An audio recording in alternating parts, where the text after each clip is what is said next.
ರಾಜ್ಯ ಬಿಜೆಪಿ ಸರ್ಕಾರದ ಭ್ರಷ್ಟಾಚಾರದ ವಿರುದ್ಧ ಕಾಂಗ್ರೆಸ್ ನಾಯಕರು ಮಾರ್ಚ್ 9ಕ್ಕೆ ಕರ್ನಾಟಕ ಬಂದ್ಗೆ ಕರೆ ನೀಡಿದ್ರು.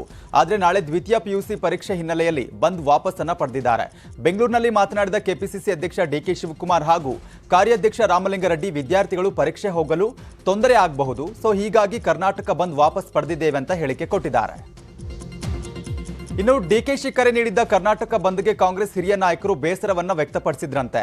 ಡಿಕೆಶಿ ಹೊರತಾಗಿ ಯಾರು ಕೂಡ ಪ್ರತಿಕ್ರಿಯೆ ಕೊಟ್ಟಿರಲಿಲ್ಲ.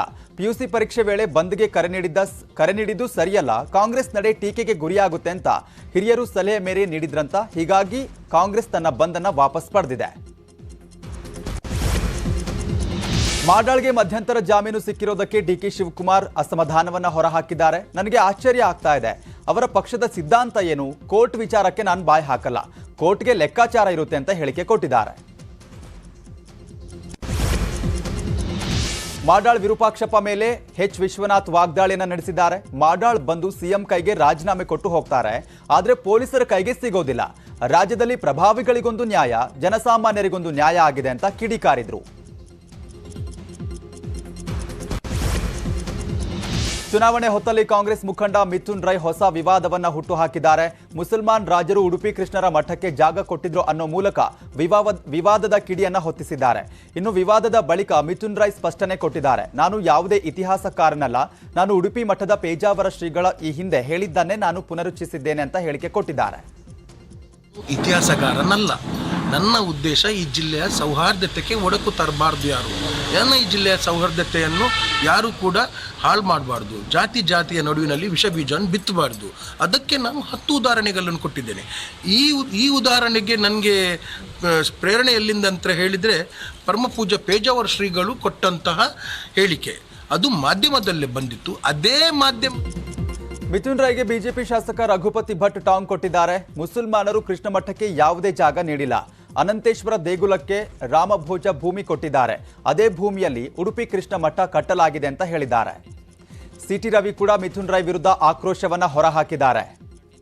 ಮಠದ ಜಾಗವನ್ನ ರಾಮಭೋಜ ಕೊಟ್ಟಿದ್ದು ಗುರುಗಳ ಹೇಳಿಕೆಯನ್ನ ತಪ್ಪಾಗಿ ಅರ್ಥೈಸಿಕೊಂಡಿದ್ದಾರೆ ಅಂತ ಪೇಜಾವರ ಶ್ರೀಗಳು ಕೂಡ ಹೇಳಿಕೆಯನ್ನ ನೀಡಿದ್ದಾರೆ.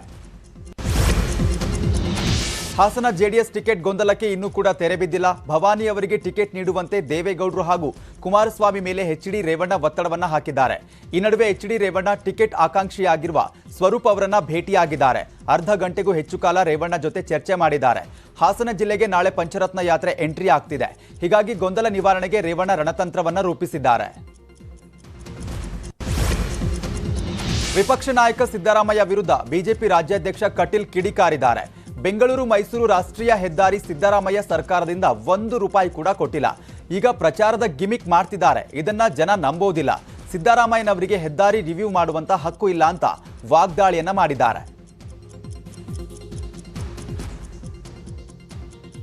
ರಾಷ್ಟ್ರೀಯ ಹೆದ್ದಾರಿಯನ್ನು ರಿವ್ಯೂ ಮಾಡುವ ಹಕ್ಕು ಅವರಿಗಿಲ್ಲ. ಅವರ ವಿರೋಧ ಪಕ್ಷದ ನಾಯಕರಾಗಿ ಅದರ ಉದ್ಘಾಟನೆ ಮಾಡುವ ಹಕ್ಕು ಇಲ್ಲ. ಈ ದಶಪಥ ರಸ್ತೆಗೆ ಅವರ ಕೊಡುಗೆ ಏನು ಅಂತ ಹೇಳಿ, ಅವರು ಮುಖ್ಯಮಂತ್ರಿ ಆಗಿರ್ತಕ್ಕಂಥ ಸಂದರ್ಭದಲ್ಲಿ ರಾಜ್ಯದ ಯಾವುದೇ ರಾಷ್ಟ್ರೀಯ ಹೆದ್ದಾರಿಗೆ ₹1 ಬಿಡುಗಡೆ ಮಾಡಿಲ್ಲ, ಅಥವಾ ಈ ಕಾಮಗಾರಿಗಳನ್ನು ವೇಗ ಮಾಡಲಿಕ್ಕೆ ಏನೂ ಪ್ರಯತ್ನಗಳನ್ನು ಮಾಡಿಲ್ಲ. ಇವತ್ತು ನರೇಂದ್ರ ಮೋದಿ ಸರ್ಕಾರ ಬಂದ ಮೇಲೆ ಅನುದಾನಗಳು ಬಿಡುಗಡೆ ಆಗಿದೆ. ಪ್ರತಾಪ್ ಸಿಂಹ ಅವರ ನಿರಂತರವಾಗಿರ್ತಕ್ಕಂಥ ಪ್ರಯತ್ನದಿಂದ ಕಾಮಗಾರಿಗಳು ವೇಗ ಪಡ್ಕೊಂಡಿದೆ. ಪ್ರಧಾನಮಂತ್ರಿಗಳು ಅದರ ಉದ್ಘಾಟನೆಯನ್ನು ಮಾಡ್ತಾರೆ. ಆದರೆ ಸಿದ್ದರಾಮಯ್ಯನಿಗೆ ನಾನು ಹೇಳೋದು ಏನು ಅಂತ ಹೇಳಿದ್ರೆ, ನೀವು ಈ ರಸ್ತೆಯ ರಿವ್ಯೂ ಮಾಡುವಂಥ ಅವಶ್ಯಕತೆ ಇಲ್ಲ. ಈ ರಸ್ತೆ ಉದ್ಘಾಟನೆ ಆದಮೇಲೆ ನಿಮ್ಮ ಕುಟುಂಬ ಸಮೇತರಾಗಿ ಬಂದು ಆ ರಸ್ತೆಯಲ್ಲಿ. ಮೋದಿ ಅಮಿತ್ ಶಾ ರಾಜ್ಯಕ್ಕೆ ಎಷ್ಟೇ ಬಾರಿ ಬಂದರೂ ಕೂಡ ಕಾಂಗ್ರೆಸ್ ಮತ್ತೆ ಅಧಿಕಾರಕ್ಕೆ ಬರುತ್ತೆ ಎಂದಿದ್ದ ಸಿದ್ದರಾಮಯ್ಯನವರಿಗೆ ಯಡಿಯೂರಪ್ಪ ತಿರುಗೇಟನ್ನ ಕೊಟ್ಟಿದ್ದಾರೆ. ಸಿದ್ದರಾಮಯ್ಯ ಹೇಳಿಕೆಗೆ ಕವಡೆ ಕಾಸಿನ ಕಿಮ್ಮತ್ತಿಲ್ಲ. ರಾಜ್ಯದಲ್ಲಿ ಬಿಜೆಪಿ ಸ್ಪಷ್ಟ ಬಹುಮತದೊಂದಿಗೆ ಮತ್ತೆ ಅಧಿಕಾರಕ್ಕೆ ಬರುತ್ತೆ ಅಂತ ಹೇಳಿಕೆಯನ್ನ ಕೊಟ್ಟಿದ್ದಾರೆ. ಇನ್ನು ಸೋಮಣ್ಣ, ನಾರಾಯಣಗೌಡ ಬಿಜೆಪಿಯಲ್ಲೇ ಇರ್ತಾರೆ ಅಂತ ಹೇಳಿದ್ದಾರೆ. ಜನ ಸೇರಿಸಿದ್ರೆ ಟಿಕೆಟ್ ಸಿಗುತ್ತೆ ಅಂತ ಹೇಳೋಕ್ಕಾಗೋದಿಲ್ಲ. ಬಿಜೆಪಿ ಟಿಕೆಟ್ಗಾಗಿ ಈಗಾಗಲೇ 2 ಸರ್ವೆ ಆಗಿದೆ. 3ನೇ ಸರ್ವೆ ಕೂಡ ನಡೀತಾ ಇದೆ ಅಂತ ಮಾಜಿ ಸಿಎಂ ಸದಾನಂದ ಗೌಡ ಹೇಳಿಕೆ ಕೊಟ್ಟಿದ್ದಾರೆ. ಸರ್ವೆಯಲ್ಲಿ ಬರುವ ಹೆಸರಿಗೆ ಟಿಕೆಟ್ ನೀಡ್ತೇವೆ, ನಾವು ಯಾರದ್ದೋ ಹೆಸರು ಘೋಷಿಸಿದ್ರೆ ಅದು ನಡೆಯಲ್ಲ. ಸರ್ವೆ ವರದಿಯೇ ಫೈನಲ್ ಅಂತ ಡಿವಿಎಸ್ ಹೇಳಿಕೆಯನ್ನ ಕೊಟ್ಟಿದ್ದಾರೆ.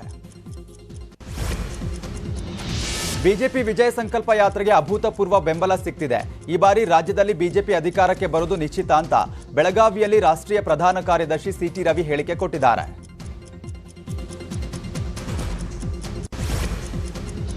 ರಾಜ್ಯ ವಿಧಾನಸಭೆ ಚುನಾವಣೆ ಕಾವು ದಿನೇ ದಿನೇ ರಂಗೇರ್ತಾ ಇದೆ. ಕಾಂಗ್ರೆಸ್ ನಾಯಕರು ಟಿಕೆಟ್ ಫೈನಲ್ ಕಸರತ್ತು ನಡೆಸುತ್ತಿದ್ದಾರೆ.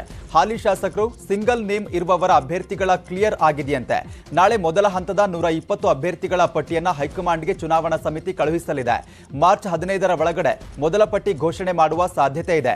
ಉಳಿದ 104 ಅಭ್ಯರ್ಥಿಗಳ ಪಟ್ಟಿಯನ್ನ ಎರಡನೇ ಹಂತದಲ್ಲಿ ಸಭೆ ಸೇರಿಸಿ ಅಂತಿಮಗೊಳಿಸಲು ತೀರ್ಮಾನಗೊಳಿಸಲಾಗಿದೆ.